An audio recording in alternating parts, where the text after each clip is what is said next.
Quero convidar você a me acompanhar neste momento de oração. Feche seus olhos, abaixe a sua fronte, para que possamos juntos buscar a presença do Senhor. Antes, as crianças vão sair, então vamos nos despedir das nossas crianças neste momento também. A tia Cássia se dirigindo à porta, então você, criança, pode ir até a porta para descer e ter o seu tempo ali com as nossas professoras. Oremos. Pai, nós queremos te agradecer por mais esta oportunidade que nós temos de bendizer, glorificar e compreender a tua vontade através das Sagradas Escrituras, Senhor. Pedimos que, em nome de Jesus, o Senhor fale aos nossos corações nessa noite, Pai. Precisamos ouvir a voz do bom pastor. Precisamos ouvir a tua voz, o direcionamento do teu Santo Espírito, para que possamos, com as nossas vidas, glorificarmos o teu nome, Senhor. Então nos ajuda, Pai. Derrama graça, misericórdia sobre a nossa comunidade nessa noite. Venha ao nosso encontro. Glorifica o teu nome. É isso que nós te pedimos, em nome do Senhor Jesus. Amém. Como vocês sabem, nós estamos estudando a Semana da Paixão dentro do Evangelho de Marcos. Nos últimos capítulos, nós estamos entrando nos últimos momentos de Jesus.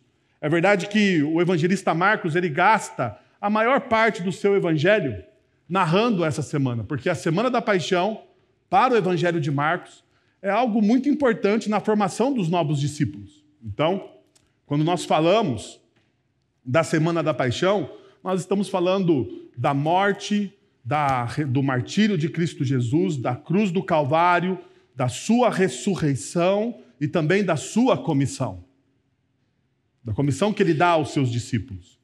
Quando nós estamos falando da Semana da Paixão, nós estamos falando das nossas experiências, das experiências mais doloridas que um ser humano pode ter.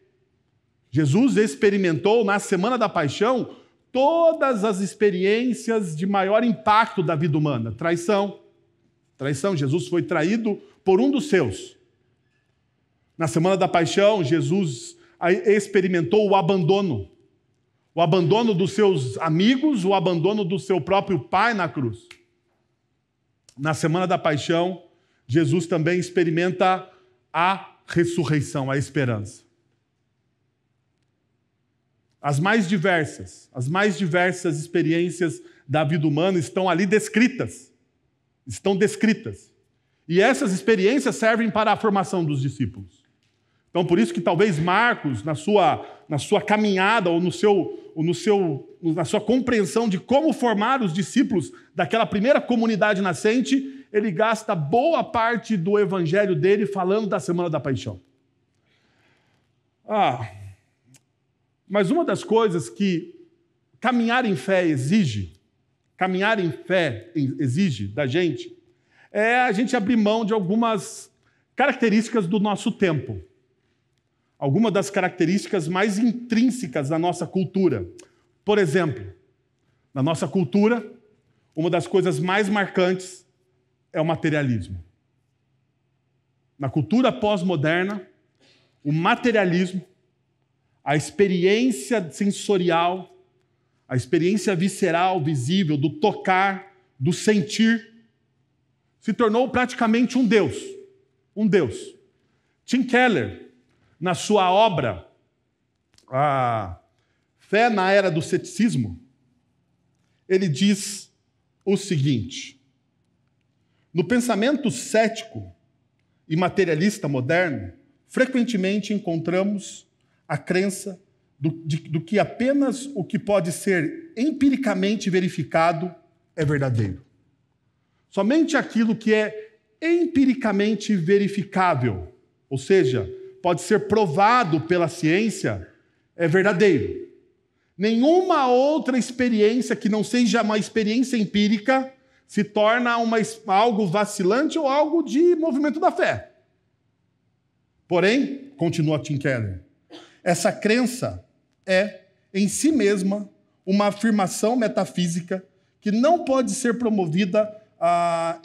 não pode ser provada empiricamente.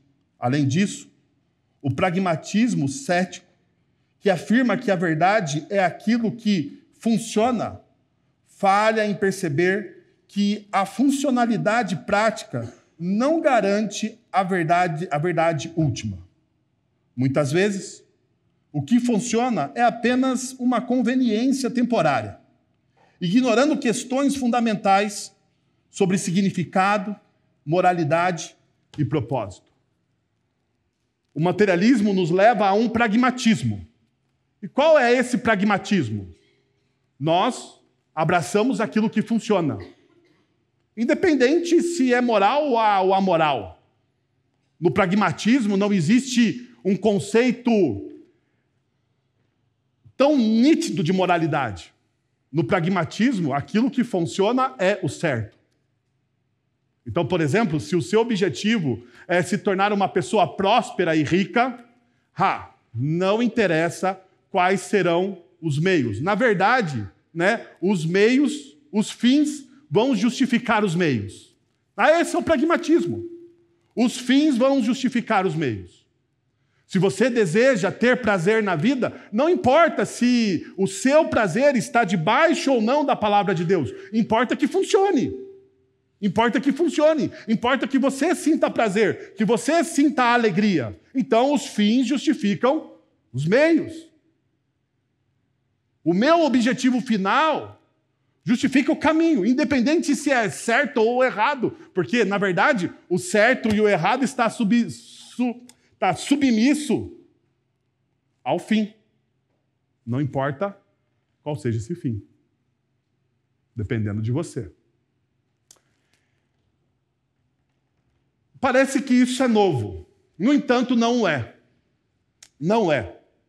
Dentro do Evangelho de Marcos, como hoje pela manhã nós vimos, existem várias cosmovisões, várias maneiras de se ver o mundo. Hoje pela manhã nós olhamos as cosmovisões dos fariseus, pessoas que se sentiam ungidas pelo Senhor, separadas.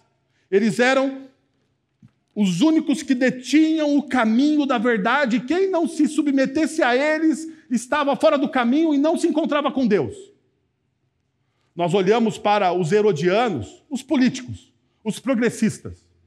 Aqueles que olham o bem social acima de qualquer coisa, melhor, o status quo político de Israel, naquele momento histórico.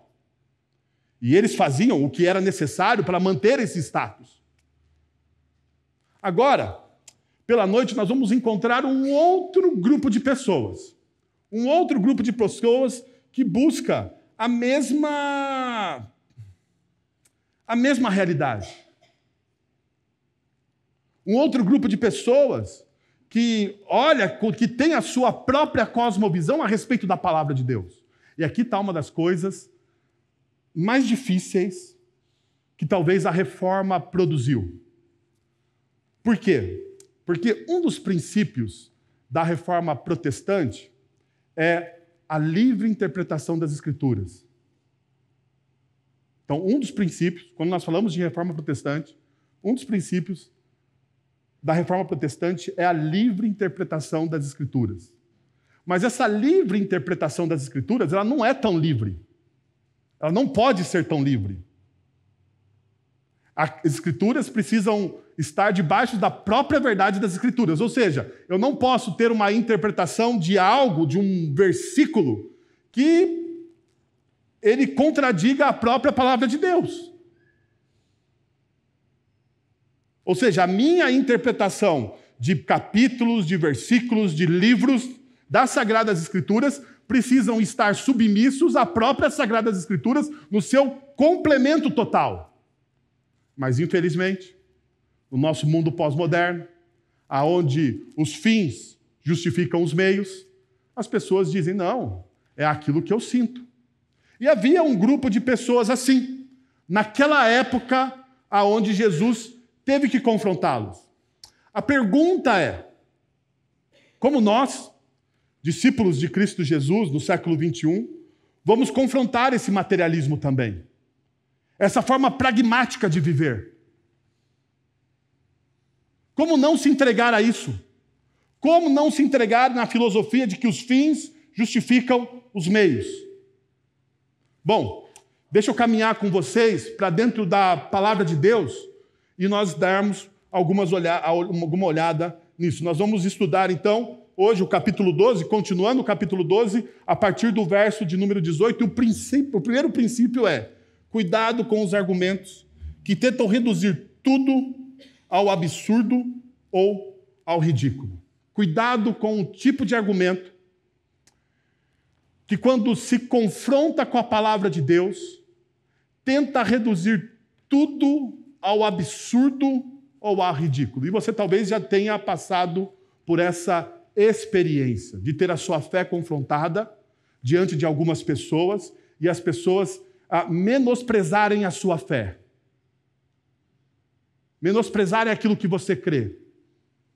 Você pode até ter virado uma certa chacota dentro do seu meio de trabalho, na sua universidade, no lugar aonde você está. E esse é o argumento do absurdo. Perceba como isso acontece no texto que nós estamos estudando nessa noite. Marcos capítulo 12, verso 18, diz o seguinte: depois, os saduceus, que dizem que não há ressurreição, aproximaram-se dele com a seguinte questão.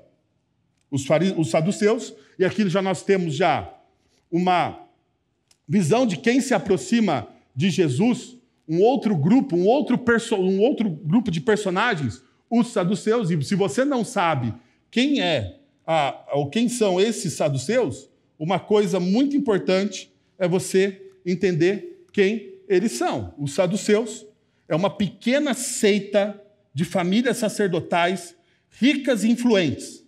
Representam uma cosmovisão marcada por um conservadorismo teológico seletivo e uma acomodação política pragmática. Perceba uma coisa na seita dos saduceus. Dentro do judaísmo existem várias vertentes. Os fariseus, existem os fariseus, existem também os saduceus. Os saduceus, dentro da sua visão teológica, eles são conservadores. No entanto, não tão conservadores assim. Não tão conservadores assim. Eles são seletivos a respeito da palavra de Deus. Esses saduceus, eles dominam o sinédrio e possuindo laços estreitos com o helenismo, os Herodes e Roma.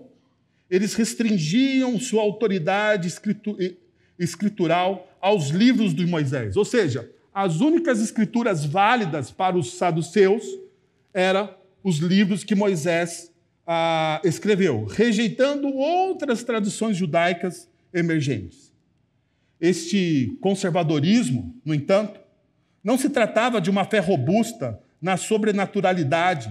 Negavam a existência dos anjos, demônios e imortalidade da alma e a ressurreição corporal, como evidencia em Atos capítulo 23, verso de número 8. Perceba, então, que a cosmovisão saduceia, portanto, era profundamente materialista e presenteísta.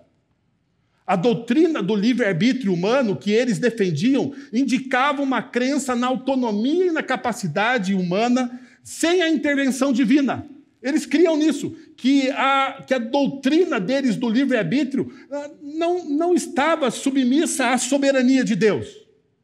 Esta perspectiva os afastava da esperança messiânica escatológica predominante no judaísmo daquele tempo. Com a destruição de Jerusalém do templo em 70 depois de Cristo, essa seita desapareceu.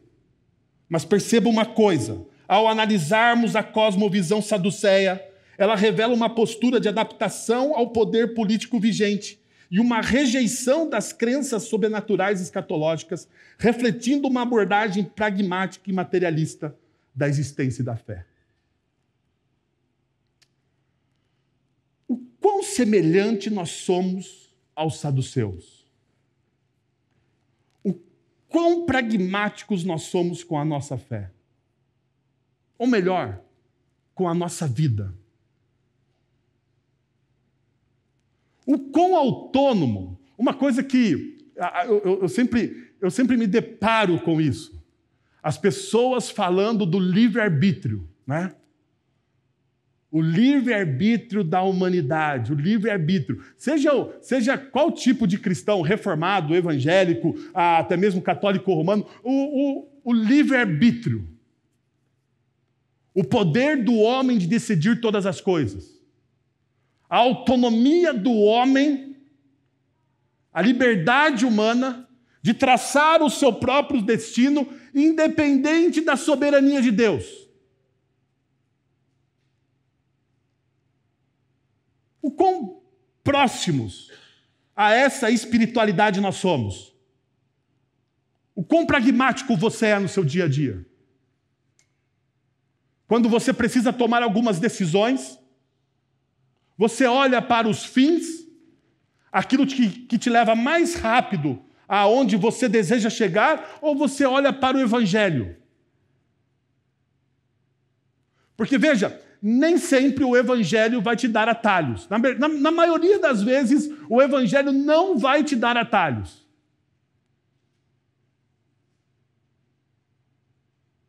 Uma das metáforas que Jesus usa sobre aqueles que caminham sob a luz do Evangelho é que o caminho do Evangelho é estreito. O caminho do Evangelho é estreito. O caminho do Evangelho é difícil. O caminho do Evangelho, ele tem espinhos. E o caminho do Evangelho, muitas vezes, não tem atalhos. Não dá para você chegar mais rápido aonde você quer. Não tem como você queimar etapas. Nós somos loucos por queimar etapas, não é verdade? Somos loucos. Nós não podemos ver uma propaganda, né, de emagrecimento sem esforço algum, que a gente já dá uma olhada se aquilo de fato é verdade. Porque queimar etapas é com a gente mesmo. Se pudesse tornar a vida mais fácil, por que então caminhar pelo caminho mais árduo? Mas no Evangelho não existe pragmatismo. Ou existe? Como que eu transformo amo o teu próximo como a ti mesmo em algo pragmático? Como eu transformo a santidade, um dos pilares daqueles que têm uma experiência com Cristo Jesus, em algo pragmático? Como eu transformo a vida de oração em algo pragmático? A leitura da palavra de Deus. A leitura sistemática da palavra de Deus. Eu não sei se você já teve essa experiência de ler a Bíblia de Gênesis a Apocalipse. Você já fez isso? Leu a palavra de Deus de Gênesis a Apocalipse? Você já tentou ler a palavra de Deus de Gênesis a Apocalipse? Quando você chega em Números, o que você sente? Um desânimo total. Porque Números fulano era filho de Beltrano, que casou com Ciclano, gerou filhos e filhas e morreu. É assim o livro todo praticamente. E você precisa ler aquilo, porque você criou um compromisso de que você vai ler toda a palavra de Deus. Daí não existe caminho fácil. Para Números não existe atalho. Para a vida de oração também não existe atalho, porque eu não sei vocês, mas a minha vida de oração é uma vida ordinária de oração. E tem momentos que eu oro e a minha sensação é de que eu não estou falando com Deus, de que eu estou falando sozinho, com as paredes. É a minha sensação, não estou dizendo que essa seja a verdade. A minha sensação, o meu sentimento. E não existe um caminho mais fácil para isso. Um caminho de santificação é um caminho de leitura diária das Sagradas Escrituras. O caminho da santificação é o caminho da oração diária, de você colocar a sua vida diante do Senhor diariamente. O caminho da santificação não tem pragmatismo.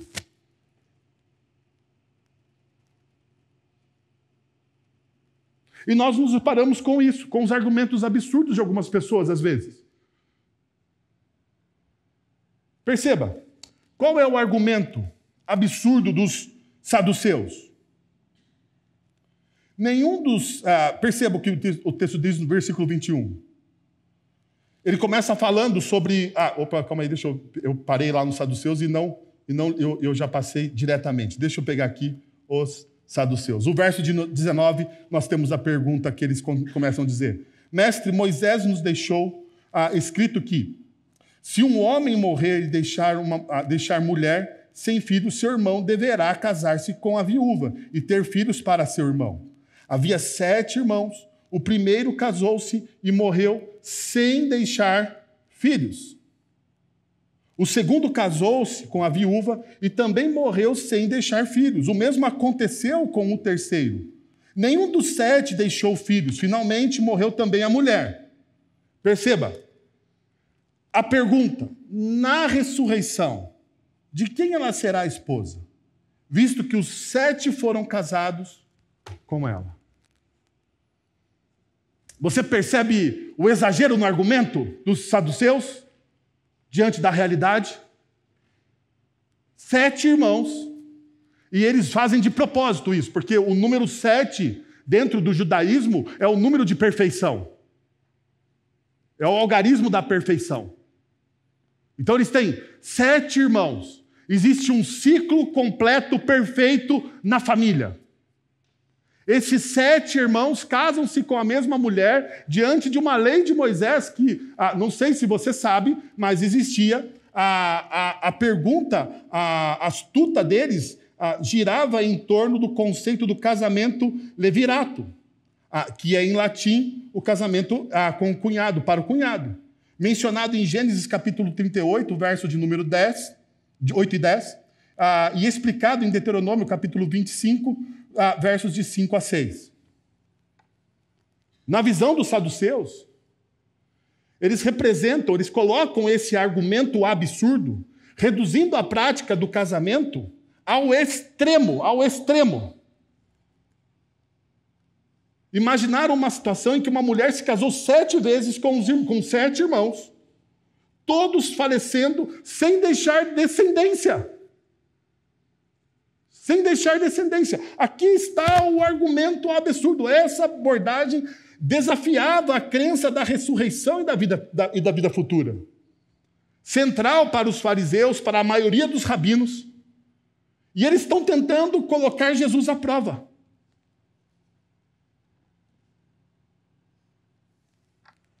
Quantas vezes nós somos surpreendidos por questionamentos iguais a esses? Absurdos a respeito da nossa fé. E quantas vezes nós tememos diante desses questionamentos, desses argumentos? Quantas vezes as pessoas põem em xeque aquilo que nós cremos, simplesmente porque nós cremos. E eles daqui estão dizendo, como se portar diante disso, Jesus? Qual seria a ação que Jesus deveria ter? Qual seria a formulação que Jesus deveria colocar diante desses homens, diante desse argumento tão forte, tão vital dentro da própria fé cristã, da própria fé judaica?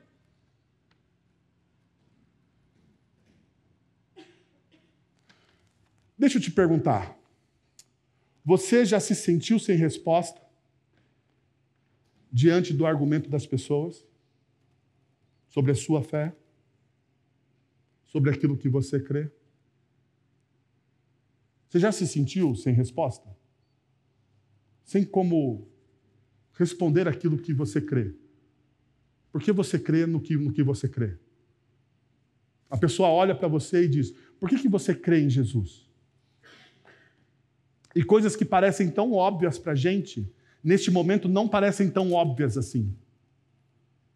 Parece que as palavras faltam. A nossa boca seca e nós não temos resposta alguma. Por mais absurdo que seja.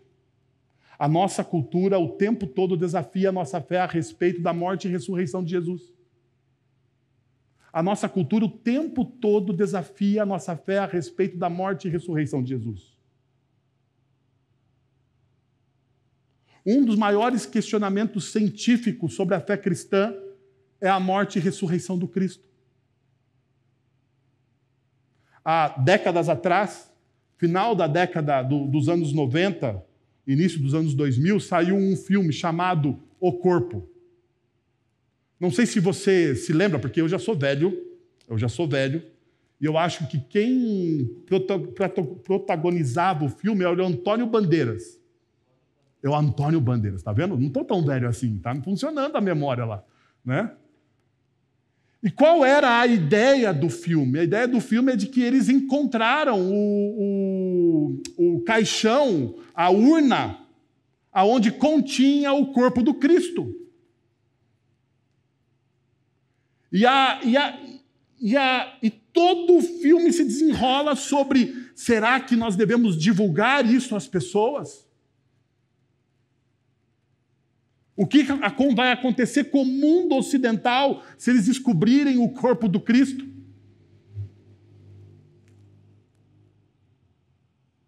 Um pouco mais recente, mas não tão recente, o Código da Vinci, do Dan Brown. É um romance transformado em filme, protagonizado por Tom Hanks. E ali também estava a dúvida a respeito da humanidade do Cristo. Dan Brown, ele lança a mão de evangelhos apócrifos, como o Evangelho de Tomé, para duvidar ou para lançar dúvidas a respeito da divindade, da santidade, do nascimento virginal e até mesmo da descendência do Cristo. Toda hora a nossa fé está sendo questionada com argumentos do absurdo.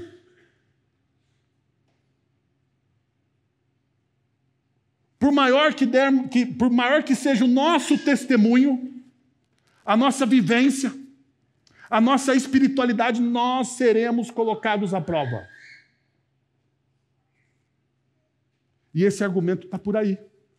Os saduceus lançaram mão deste argumento, como se fosse algo natural.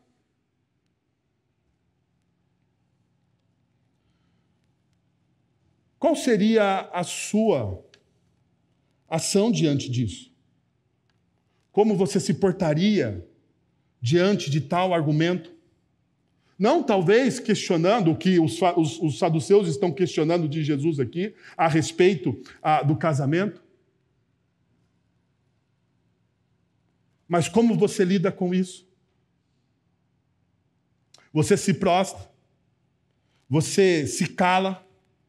Ou você continua a falar? Perceba, não foi a única vez que a fé dos primeiros discípulos foi questionada. Diariamente eles foram questionados. Nós percebemos isso, por exemplo, em Atos, capítulo 17, versículo 32, quando relata que quando Paulo estava pregando, quando ouviram sobre a ressurreição dos mortos, alguns deles zombaram do apóstolo Paulo, que pregava e estava dizendo e falando sobre a ressurreição dos mortos. Outros disseram: a esse respeito nós vamos ouvir você uma outra vez. Mas perceba, o apóstolo Paulo, falando de uma verdade do Evangelho, de um pilar da fé cristã, ele é zombado diante da cultura. Quantas vezes nós passamos por isso?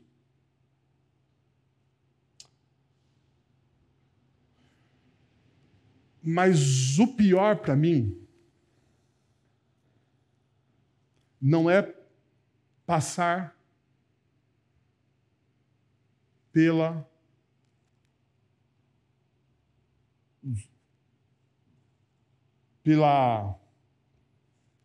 zombação de outras pessoas. O pior para mim, enquanto discípulo de Jesus, é quando nós não passamos por isso. É quando nós não somos provados por aquilo que cremos. é quando o nosso discurso não incomoda.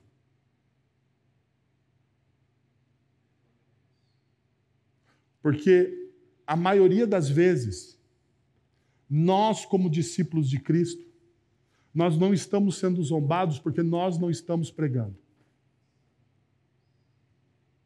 Nós não estamos falando.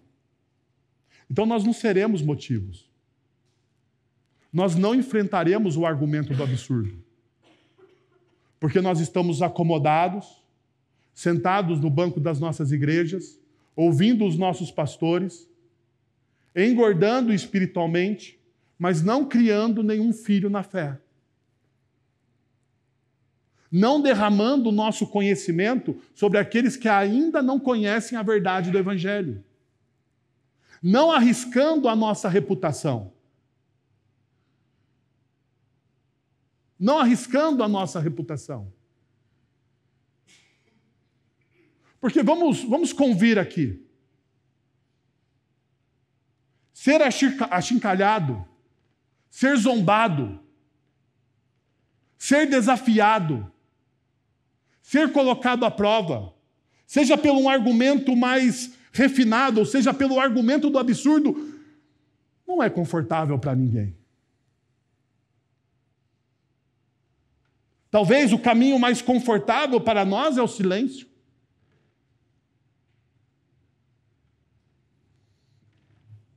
Uma segunda realidade que o texto me mostra é essa. Descubra maior prazer no plano de Deus do que na realidade presente. Então, como que Jesus começa a desconstruir o argumento daquelas pessoas? Jesus começa desconstruindo o argumento do absurdo exatamente por esse princípio. Entendendo que maior prazer existe no plano de Deus do que na realidade presente. Perceba o que Jesus irá dizer. Jesus respondeu: vocês estão enganados, pois não conhecem as Escrituras e nem o poder de Deus. Perceba que Jesus já começa diante desses homens falando para eles o que realmente eles são. Vocês estão enganados. Uma coisa falta a vocês. E eles eram... Lembra que os saduceus, eles eram uma seita, mas eles eram teólogos, eles faziam parte da casta sacerdotal de Jerusalém.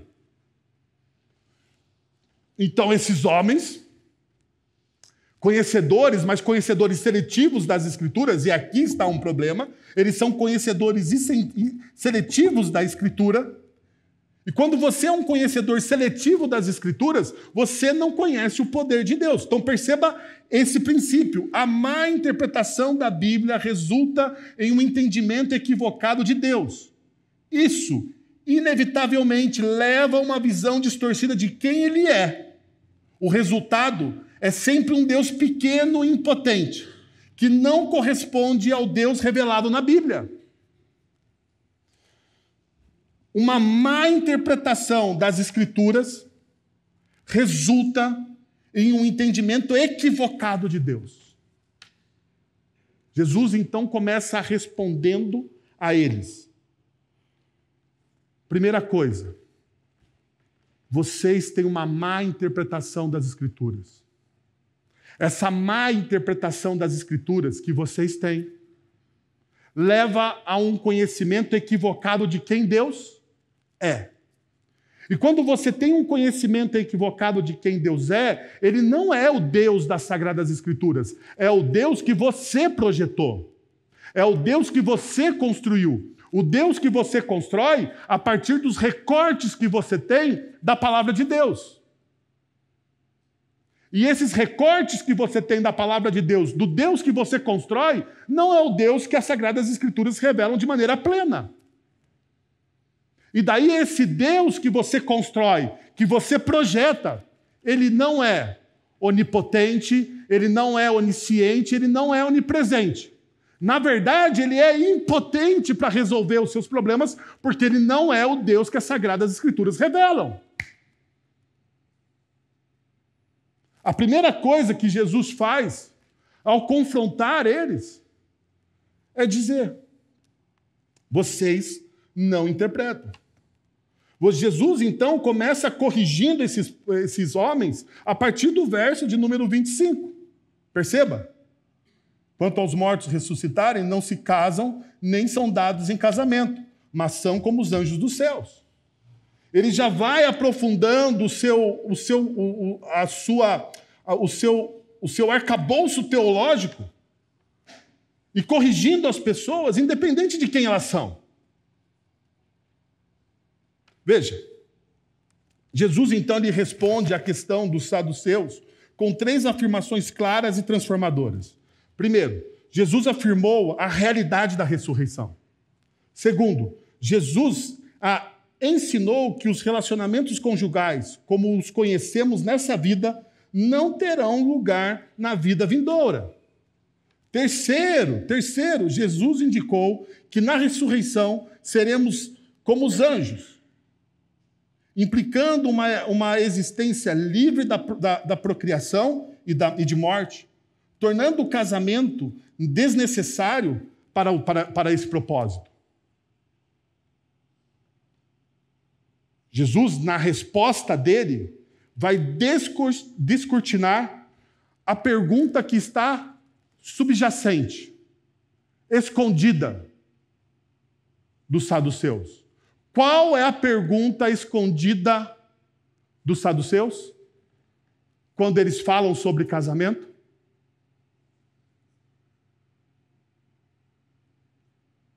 Vamos lá, gente.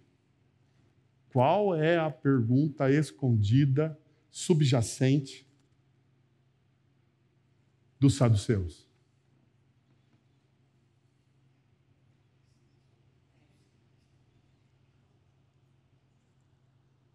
Vocês não estão querendo falar, mas deixa então eu falar para vocês.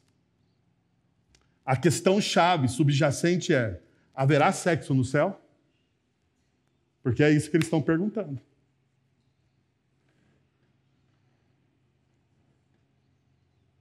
Eles falaram de 7 casamentos. E qual que é a pergunta que eles fazem? Na ressurreição, na nova vida, de quem essa mulher é? Ela se casará com quem? E eu sei, é uma visão pessimista sobre a mulher, mas é a visão da época sobre a mulher. No entanto, é essa a pergunta subjacente. Mas daí você deve estar chocado. Mas eu, como pastor, não me choco. Porque eu ouvi inúmeras vezes na minha vida, na minha caminhada como pastor, jovenzinhos e jovenzinhas dizendo: pastor, eu quero que Jesus volte, mas só depois do meu casamento. Eu quero casar antes que Jesus volte.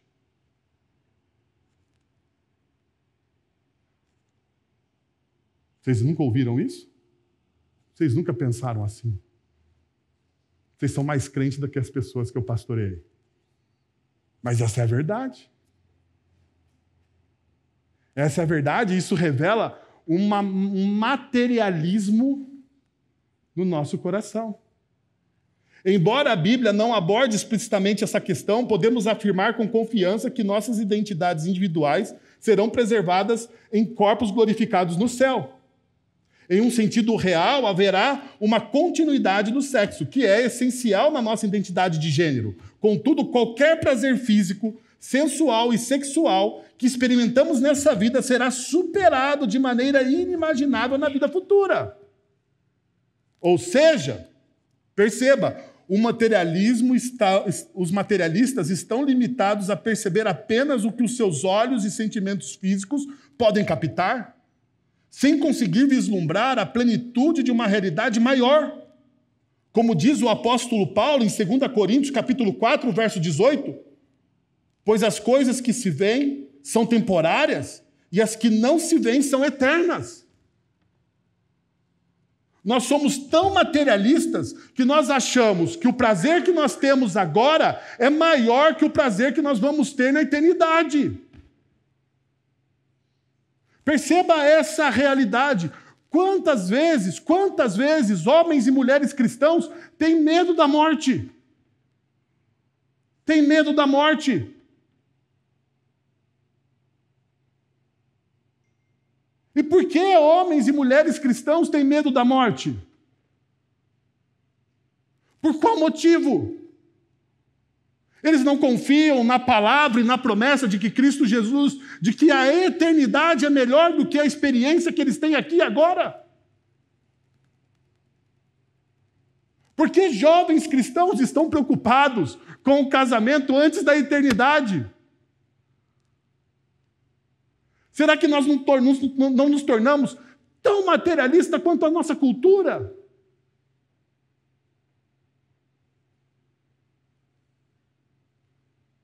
Porque nós desejamos tanto prazeres tão secundários na nossa vida.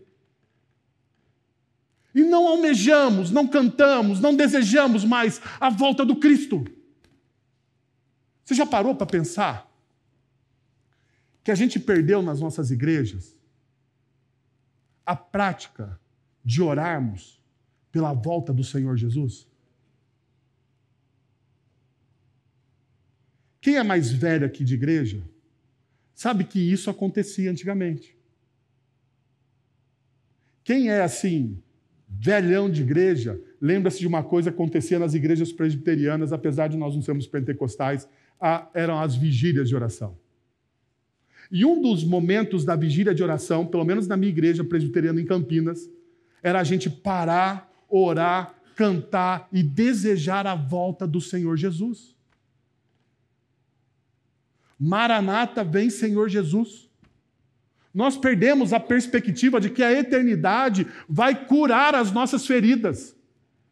Nós somos, o C.S. Lewis ele diz isso, né? Que nós somos como aquela criança que ao invés de querermos ir à praia, nós preferimos ficar no subúrbio, brincando com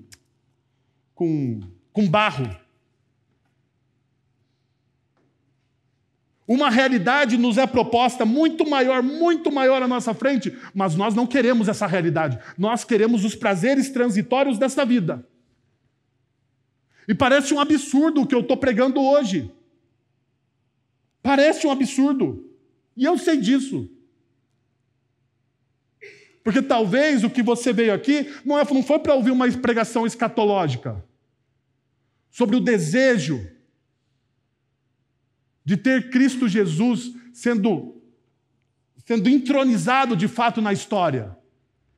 Talvez você veio aqui hoje procurando uma resposta para o relacionamento que está quebrado, para o seu filho que está de mal com você, para o seu emprego que você perdeu. Você veio atrás de uma outra resposta, mas eu te estou dando uma resposta que talvez o Cristo te daria.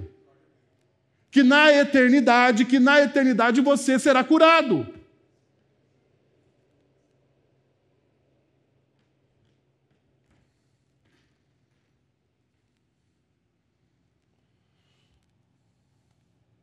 Jonathan Edwards, ele fala sobre isso em um dos seus livros. Ele diz assim: a glorificação dos corpos espirituais dos santos no céu será preenchida com prazeres de mais requintada natureza que esses corpos refinados são capazes de experimentar. A doçura e o prazer que estarão na mente causarão uma excitação tão suave nos seus espíritos nos seus espíritos do corpo que resultará em uma sensação doce por todo o corpo, infinitamente superior a qualquer prazer sensorial aqui na Terra. É impossível você não desejar isso. Porque se você não deseja isso, meu irmão e minha irmã, o seu coração está tomado pelo materialismo secular. E você precisa ter o seu coração redimido pelo Evangelho de Cristo Jesus.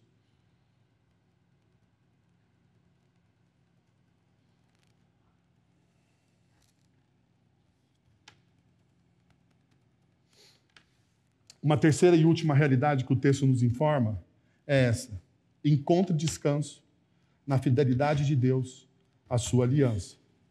Marcos capítulo 12, a partir do verso 26, diz o seguinte: quanto à ressurreição dos mortos, vocês não leram no livro de Moisés, do relato da sarça, como Deus lhe disse: eu sou o Deus de Abraão, o Deus de Isaque e o Deus de Jacó.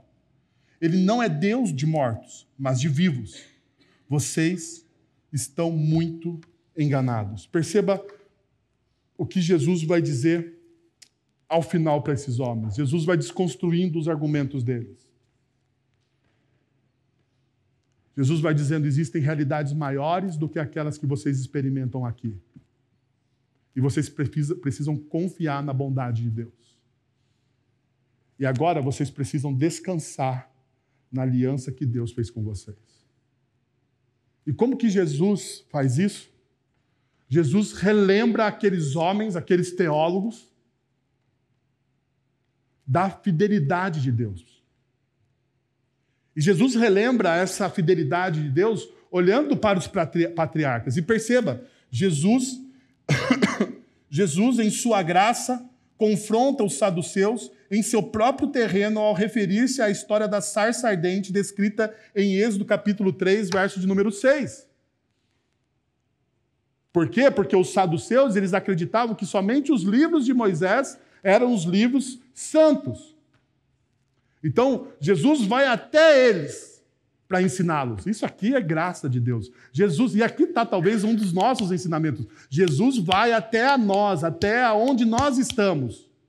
Jesus respeita as nossas limitações. E ele vai até onde nós estamos para nos ensinar a partir daquilo que nós sabemos. E Jesus faz isso com os saduceus. Jesus vai até onde eles creem. Eles não creem nos profetas, porque Jesus poderia ter citado Daniel, Jesus poderia ter citado Isaías, Jesus poderia ter citado o livro de Jó ou algum dos salmos messiânicos. Mas não, Jesus foi até onde eles falavam: esses são os livros santos. Então Jesus vai até eles. E Jesus faz o mesmo com nós, muitas vezes. E perceba uma outra realidade. Jesus, então, ele aponta que Deus fala a Moisés e fala a Moisés no tempo presente. Eu sou o Deus de Abraão, o Deus de Isaque e o Deus de Jacó. Isso nos desafia a confiar na fidelidade de Deus e a viver de acordo com a sua vontade, sabendo que Ele continua a ser o nosso Deus em cada momento de nossas vidas. Perceba, eu sou o Deus de Isaque, de Abraão, Isaque e Jacó. O verbo não está no passado. Esses homens, para a história, já haviam morrido. Mas pela fé em Deus, eles estavam vivos. Deus, ele continua sendo o Deus da aliança. E Deus, ele continua cumprindo as suas promessas em nós e através de nós. Deus, ele é fiel. Agora aqui a gente precisa parar e pensar: nós confiamos plenamente na fidelidade de Deus? Nós confiamos plenamente na bondade de Deus? Porque se você confia fielmente, plenamente na fidelidade de Deus, na sua vida não existe mais a ideia de que o fim justifica os meios. Não existe. Não existe. Você vive agora não pelo aquilo que você vê, mas você vive agora por aquilo que você crê.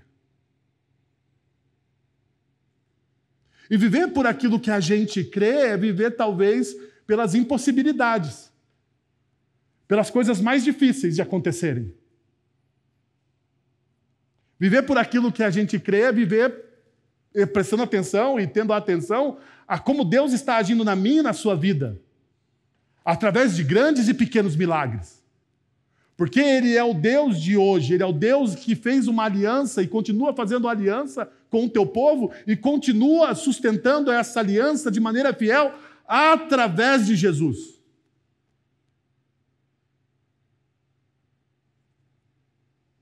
A pergunta é se você realmente crê. Que Deus estabeleceu uma aliança com você em Cristo. Você crê que Deus estabeleceu uma aliança com você em Cristo Jesus? E você crê que Deus vai sustentar essa aliança até o último momento? Melhor, que Deus vai transcender o último momento da sua vida. O seu último respirar. Deus irá sustentar a aliança que Ele fez com você. E essa aliança não é para agora, é para a eternidade. Então você pode descansar nele. Ele tem uma boa aliança para você. Você pode confiar no plano dele. Você pode descansar nele. Prova dessa aliança que Jesus fez conosco está aqui nessa mesa. Jesus nos deixa essa mesa como o símbolo visível de uma graça invisível. No dia em que Jesus foi traído, abandonado pelos seus, ele sustentou a aliança que ele fez. Ele não voltou atrás. Ele partiu o pão e disse: "Este é o meu corpo partido em favor de vocês. Todas as vezes que vocês se reunirem, façam isso em memória de mim." Depois de partir o pão e mesmo tendo à sua mesa o traidor, Jesus não parou, não esmoreceu. Jesus, ele toma o cálice e ele vai dizer: "Este é o cálice da aliança, este é o cálice da nova aliança no meu sangue. Todas as vezes que vocês beberem deste cálice, façam isso em memória de mim." Porque todas as vezes que nós comemos do pão e bebemos do cálice, nós anunciamos a nossa esperança. Maranata, vem Senhor Jesus. Nós anunciamos que nós não estamos sendo movidos pelo material, mas nós somos movidos por aquilo que nós cremos. Que mais importante do que o que sentimos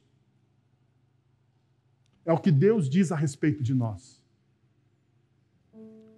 Que mais importante ou mais crucial do que a ciência pode provar é aquilo que Deus provou na cruz do Calvário por você.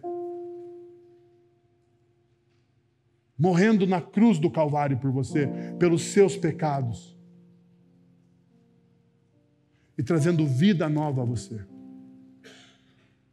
Curando. A ceia do Senhor, ela é uma antecipação do reino em nossas vidas. Calvino vai dizer que aquele que come do pão e bebe do cálice, come e bebe cura para si. Talvez você chegou nessa noite aqui quebrado.